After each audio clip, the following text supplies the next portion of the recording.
কসম আমি 10 মিনিট পরে দিয়ে দিব, তাহলে আমি পোলা পানি ফোন দিয়ে রেডি করি।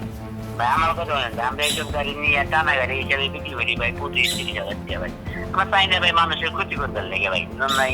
ক্ষতি তো করছেনি, গাড়ি চুরি করে নিছেন, এটা আমার ক্ষতি হয় নাই ভাই এবার আপনি নতুন কিনতে গেলে কিন্তু আপনার আবার 1.5-2 লাখ টাকা লেগে যাবে। জামালপুরের রবিউল ইসলাম, তার দাবি টেলিফোনে এই কথোপকথন একজন সংঘবদ্ধ চোরের সাথে, যিনি রবিউলের চুরি যাওয়া মোটরসাইকেল ফিরিয়ে দিতে দাবি করছেন অর্থ।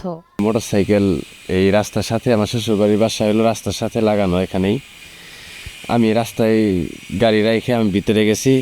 20 থেকে 25 মিনিট পরেই বের হয়েছি চাবি নিয়ে, আইসে দেখি যেন আমার গাড়ির আসলে এখান থেকে নাই, গাড়ি নাই। পরে আশেপাশে দেখলাম কোথাও নাই। কিস্তিতে কেনা ইজি বাইকে সংসার চলত মঞ্জুরুল ইসলামের। তার অভিযোগ, পুলিশ পরিচয়ে গাড়ি চুরি করেছে একটি চক্র। পরিবার নিয়ে দিশেহারা তিনি।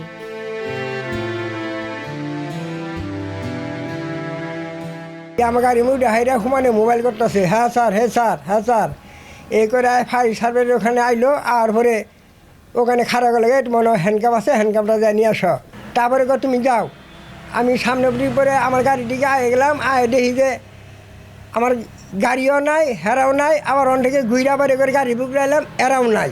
কিস্তি তুইলে অটোটা কিনছিলাম, কিস্তিও দিতে পারি না, আমার সংসার ছিল না। আমি এখন নিশ্চয় আমি পাগলে বোনের লাগাই তুমি ঘুরতেছি। সম্প্রতি জামালপুর শহরে বেড়েছে চুরি।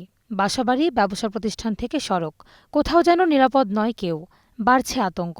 আমার একটি মোটরসাইকেল হারিয়েছিল গত বছর, সেটি তো উদ্ধারের কোনো কথাই নেই। বর্তমানে যেটি হারিয়েছে বা চুরি হয়েছে সেটি উদ্ধারে পুলিশের তেমন তৎপরতা দেখতে পাচ্ছি না। অটোরিকশা, মোটরসাইকেল, বাসাবাড়ি সহ বিভিন্ন ধরনের চুরি ছিনতাই ব্যাপক হারে বৃদ্ধি পাইছে। আসলে আইন শৃঙ্খলা বাহিনীর তৎপরতা তেমন একটা নাই বললেই চলে। অর্ধশতাধিক মোটরসাইকেল এবং অটো চুরির ঘটনা ঘটেছে, একটা উদ্ধার হয় নাই। এবং থানায় মামলা দিতে গেলেও অনেক সময় গড়িমসি করে মামলা নিতে চায় না। পুলিশ সুপারের দাবি, চুরি রোধে কাজ করছেন তারা।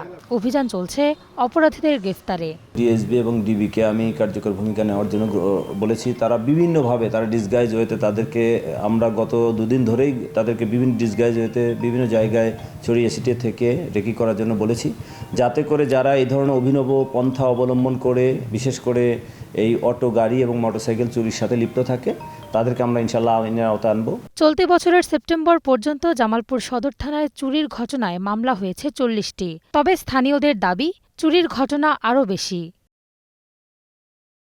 Desk report, star news.